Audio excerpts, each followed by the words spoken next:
Now let's talk about the Apple Watch and how you can see the world time on your Apple Watch.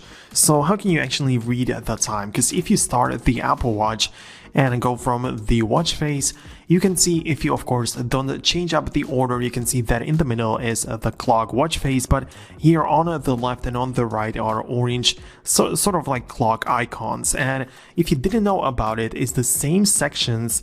These are exactly the same ones that you can find on your iPhone as well, because here you have the world clock, alarm, stopwatch, and timer, and you can see these are the same things right next to it, the same ones that you have of course in your iPhone as well.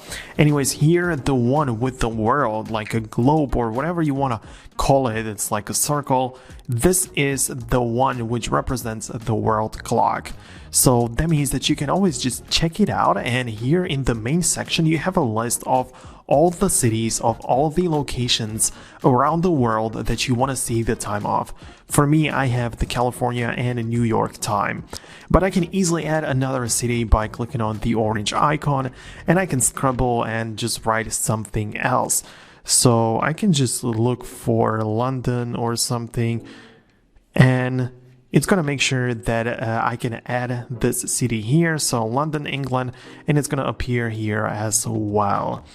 And now if you just click on any of these locations, it's going to get you to a map view. Like, let's click on Cupertino. You can see that we are on the map. And now this wave may be a bit confusing, but this is the day wave, as I call it. Here under it is the location where the sun is out. That means that it's the day and the sun is shining, it's not night. And those darker locations are the areas in the world where there is just night. And you can see 5:15 a.m. it's still dark, so this little dot in here is Cupertino, and you can see that it is in the darker part of the globe or the map. That means that it is still dark, it's night in this location, it's 5:16 a.m. and you can see when the time, when the sun rises and when the sun sets. You can scroll down using digital crown, or you can just scroll down like this, and we move on to New York. You can see that New York is already in this section, that New York is in here. Let me show it to you properly. So New York is right here on the map, and it's right behind the wave. It's just beyond the border. That means that the sun has just risen. So 7:12 a.m. the sun rises in New York, and that's why New York as a location is already part of the sunny part or the day part of this map. And if we go on, the same thing for London, you can see it's 1:16 p.m. So again, it's like in the middle of the day. We are inside this wave where the day is just going on, and you can again see the sun rising and the sun setting.